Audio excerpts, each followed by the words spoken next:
얼마 전 급히 어딘가로 갈 일이 있어 택시를 탔다. 요즘 베트남 호치민 날씨는 33도를 웃도는 무더운 날씨인데 기사가 창문을 연 채로 달린다. 더우니 에어컨을 틀어줄 수 없냐는 나의 물음에 마스크를 쓴 기사가 KHNG?을 외치며 빠르게 달린다. 아마 내가 한국인이어서 그럴 거라고 생각했다. 그런데 아니었다. 베트남 보건부는 지역사회에 질병이 확산되는 것을 막기 위해 커넥티드 애플리케이션을 사용하여 대중교통 및 차량을 운전하는 운전자를 위해 COVID-19 질병 예방에 대한 권장사항을 발표했다. 보건부는 운전자가 일하는 동안 승객과 대화할 때 마스크를 사용할 것과 기침이나 재채기를 할 때는 호흡기 분비물의 확산을 줄이기 위해 천이나 손수건 또는 소매로 코와 입을 가릴 것. 또 사용한 종이 타월은 밀봉된 봉투에 넣어 지정된 폐기물 용기에 버리고 소독제로 손을 씻을 것, 그리고 차량의 자연 환기 사용을 장려하십시오라고 권고했다. 운전자는 이 권고를 따랐던 것이다. 이런 오해를 할 만도 했던 게 얼마 전까지만 해도 그랩 택시를 부르면 "너 중국 사람 아닌 거 확실하지?" 라고 묻는 일이 있었기 때문이다. 한국의 확진자가 급속도로 증가한다는 뉴스가 발표된 이후로 한국인에게 경계심을 감추지 않는 눈치였다. 물론 모두가 그런 것은 아니었지만 한인 밀집 지역에 코로나19 확진자가 나왔다. 베트남에 살고 있는 한국 교민의 수는 공식 집계된 수가 대략 18만 명이다. 등록되지 않은 수까지 포함하면 25만 명 이상이 될 것이라고 한다. 내가 살고 있는 한인촌인 푸미용에는 8천여 명의 한국 교민이 살고 있다. 그런데 지난 17일 푸미용의 한 아파트에서 베트남인 확진자 1명이 나왔다. 그날 오후 보건국에서는 아파트 입구를 봉쇄하고 거주 주민 모두에게 14일간 출입을 금지하는 코트 격리를 시행했다. 이 아파트에 거주하는 한국 교민은 약 45세대 정도. 소문이 퍼지자마자 그날 근처 마켓과 슈퍼는 늦은 밤까지 길게 줄을 서서 물건을 사는 사람들로 붐볐고, 다음 날까지도 식품점이나 정육점의 주문량이 폭주했다는 이야기가 들렸다. 워낙 많은 수의 교민이 사는 동네이기에 사람들의 불안감은 급속도로 치솟았다. 갑작스레 아파트에 격리된 사람들은 다들 누군가의 지인이거나 아는 사람들이었다. 나와 가까운 친구 또한 딸과 함께 격리되었다. 전화와 메시지로 안부를 묻고 위로의 말을 보내면서 코로나19가 조금씩 나와 가까워지고 있구나 싶어 실감이 났다. 내 생활 공간의 범위가 조여드는 기분이 들었다. 아파트 전체가 봉쇄되긴 했지만 1층 경비원을 통해서 물품 배달은 가능한 상태였다. 다음날 한인회에서는 격리 조치된 한국 교민들에게 구호물품을 지원했고, 같은 지역에 사는 교민들의 도움과 응원의 손길이 이어졌다. 식당에서 음식을, 반찬 가게에서 김치 등을 무료로 보내주고, 아파트 단톡방에서는 정보를 교환하며 서로를 위로했다고 한다. 이런 순간 한국인들은 재빠르게 손을 내밀고 힘을 합치며 온정을 나눈다. 살고 있는 곳에서 몇 백미터 안에 있는 아파트 단지에서 발생한 사건이라 불안감은 순식간에 고조되었지만, 그와 동시에 그 상황을 몸소 겪고 있는 사람들에 대한 염려와 응원이 재빠르게 확산되는 모습을 볼 수 있었다. 순식간에 퍼지는 교민들의 협력. 다음 날 보건당국은 방침을 바꾸어 확진자가 머무르고 있던 8층 주민만 14일 격리하기로 하고 아파트 전체에 내려졌던 봉쇄를 철회했다. 하룻밤 동안 주민들의 마음은 롤러코스터를 타듯 오르락내리락 했을 것이다. 하지만 이제 우리가 살고 있는 지역이 더 이상 안전할 수 없다는 것을 실감했고, 내가 살고 있는 곳 주변에 확진자가 발생했을 때 베트남 당국이 얼마나 빠르고 엄격한 조치를 내리는지를 직접 눈으로 볼 수 있는 사건이었다. 2월 중순 이후 한국에서 코로나 감염 환자가 급속도로 증가하고 있던 당시 베트남 내 여론은 한국인들에 대해 매우 부정적이었다. 최근 한국인 관광객이 많이 유입되었고 거주하는 교민의 수 또한 절대적으로 많은 숫자이기에 베트남 사람들은 한국인으로 인한 감염이 퍼질까봐 불안해했다. 베트남 뉴스에 올라오는 한국의 코로나 관련 기사에는 간혹 한국인 너네 나라로 돌아가와 같은 댓글이 달리곤 했다. 그런데 아직까지 베트남 내 코로나 확진자 중에는 한국인이 한 명도 없다. 대부분 영국과 유럽, 미국을 다녀온 베트남인이나 외국인이 확진자로 확인되었다. 이번 푸미흥 아파트의 확진자 또한 전날 비행기로 미국에서 들어온 베트남 여성이었다. 한국 교민들이 밀집되어 살고 있는 지역이기에 교민들 사이에 전염이 발생할까봐 두려움이 순식간에 확산되기는 했지만 아직은 다행스럽게도 큰 문제 없이 며칠의 시간이 지나갔다. 그 이후로도 계속 베트남 내 확진자는 조금씩 늘고 있는 상황이어서 현재 3월 21일 기준으로 94명이 되었다. 한국에서 들려오는 고국의 소식은 이곳에서 점점 더 긴박하게 느껴진다. 내가 만약 확진이 된다면 제 외국인에게 이 나라 사람들이 진료와 치료를 제대로 받게 해줄 것인지 확신할 수 없는 상황이다.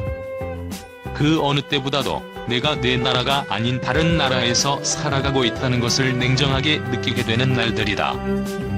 하지만 우리는 잘 지내려고 하고 있고 서로에게 힘과 도움을 주는 한인 공동체를 만들기 위해 애쓰고 있다. 힘들수록 마음을 모아 따뜻한 정을 순식간에 만드는 놀라운 힘이 우리에게는 늘 존재할 것이라는 믿음이 이 막막한 시간을 견디게 해준다. 삼성 디스플레이 베트남 방린 공장에서 근무하는 현지인 직원 한 명이 코로나19 확진 판정을 받아 공장 일부가 폐쇄됐습니다. 그러나 해당 직원이 품질 검사 담당 부서 소속이어서 일단 생산 라인은 정상적으로 가동되는 것으로 알려졌습니다. 베트남 보건부는 13일 봉쇄된 하노이시 메리년 하로이 지역 주민 2명이 코로나19에 새로 감염돼 누적 확진자가 262명으로 증가했다고 밝혔습니다. 보건부는 이 가운데 26세 남성인 261번 확진자는 베트남 북부 방린에 있는 삼성 직원이라고 밝혔다고 현지 언론이 전했습니다. 삼성 베트남 법인 측은 262번 확진자가 삼성 디스플레이 방린 공장의 품질 검사 담당 부서 소속이라고 설명했습니다. 이에 따라 삼성 디스플레이는 방린 공장 품질 검사 부서가 있는 건물을 임시 폐쇄하고 건물과 통근버스 등에 대한 방역 작업을 벌이고 있습니다. 또 262번 확진자와 밀접 접촉한 직원들을 격리 조처했습니다. 다만 생산 라인은 262번 확진자와 무관해 정상 가동되는 것으로 알려졌습니다. 베트남 보건부는 262번 확진자가 지난달 27일 같은 지역에 거주하는 큰아버지와 접촉한 뒤 같은 달 31일 마른 기침과 발열 증상을 보였고 지난 12일 코로나19 검사에서 양성 반응이 나왔다고 밝혔습니다. 그러나 이 직원은 베트남 당국이 집단 감염 사태를 우려해 하로이 지역을 봉쇄하기 전날인 지난 6일까지 삼성 디스플레이 방린 공장에 출근한 것으로 알려져 추가 감염 우려가 제기됩니다. 삼성 4월 스마트폰 생산량 목표 1000만 대 초반으로 급감. 삼성전자가 이달 스마트폰 생산량 목표를 1000만 대 초반으로 잡고 있는 것으로 파악됐다. 월 평균 생산량 2,500만 대의 절반 수준밖에 안 되는 물량이다. 13일 부품업계 관계자 말을 종합하면 삼성전자는 코로나19 영향으로 이달 스마트폰 생산량 목표를 1000만 대 초반으로 잡고 있는 것으로 파악됐다. 삼성전자는 한 해 3억 대, 월 평균 2,500만 대 스마트폰을 생산한다. 한 관계자는 3월까지 생산된 스마트폰 재고 물량이 많고 코로나19로 인도와 브라질 공장 가동이 중단됐다며 물류 차질이 있는 지역도 많아 제품을 생산해도 보내지 못하는 상황이라고 말했다. 삼성전자에서 스마트폰 생산 비중이 가장 큰 베트남 공장 등에서 제품을 만들어도 판매가 쉽지 않은 상황이란 의미다. 다른 관계자는 삼성전자는 1분기에 스마트폰을 집중 생산하고 재고를 확보한다며 4월 이후는 시장 수요에 따라 주 단위로 부품 발주를 하기 때문에 4월 생산량은 아주 시장 상황이 좋은 경우가 아니면 1분기 월별 생산량보다는 적다고 밝혔다. 그러면서도 현재는 갤럭시 S20 시리즈 등 스마트폰 재고가 매우 많기 때문에 4월 생산량은 절반으로 줄어들 수 있다고 말했다. 삼성전자는 중국에서 일부 스마트폰 소재 및 부품을 조달하고 완제품은 베트남과 인도 등에서 조립한다. 그간 코로나19로 인한 생산 차질이 경쟁사보다 작았던 것도 이 때문이다. 하지만 코로나19 글로벌 확산으로 시장이 위축되고 스마트폰 판매가 부진해 4월 생산량 목표를 줄인 것으로 보인다. 반면 지난 2월부터 중국 생산시설 가동에 큰 차질을 빚었던 애플과 화웨이 등은 최근 전열을 재정비하고 있다. 애플 아이폰을 생산하는 폭스콘은 중국 공장 직원 100만 명을 위해 마스크를 하루 200만 개씩 생산하는 등 공장 정상화를 위해 노력하고 있다. 화웨이와 샤오미 등도 자국 생산자 개발 생산업체를 독려해 제품 생산을 늘리고 있다. 이들 업체는 공장 정상 가동을 대비해 자국에서 코로나19가 확산하던 시기에도 적층 세라믹 콘덴서 등 부품을 일본 무라타 등에서 꾸준히 확보한 것으로 알려졌다. 이들 업체의 정상 가동까지는 시간이 걸릴 전망이지만 삼성전자도 해외 공장 가동 중단이 장기화하면 오히려 쫓기는 상황이 될 수도 있다. 삼성전자의 정상적인 스마트폰 생산 시점은 이달 말이나 다음 달 초 결정될 전망이다. 앞선 관계자는 삼성전자는 인도와 브라질 공장을 다음 달부터 정상 가동하고 생산량도 늘릴 계획이라면서도 이것도 5월 이후 상황을 봐야 할 것이라고 말했다. 지난 12일 인도 정부는 지난달 25일부터 이달 14일까지 발령한 국가 봉쇄령을 이달 30일까지로 2주 추가 연장할 계획이라고 밝혔다. 브라질의 코로나19 확진자도 증가 추세다. 국내 부품 협력사는 2분기 저점을 기록할 것으로 봤다. 한 관계자는 삼성 스마트폰 부품 협력사는 1에서 2분기 부품 발주가 많을 것으로 예상했지만 코로나19 때문에 2분기는 저점을 예상한다며 현 상황에서 부품 발주가 늘면 그것이 더 이상할 것이라고 말했다.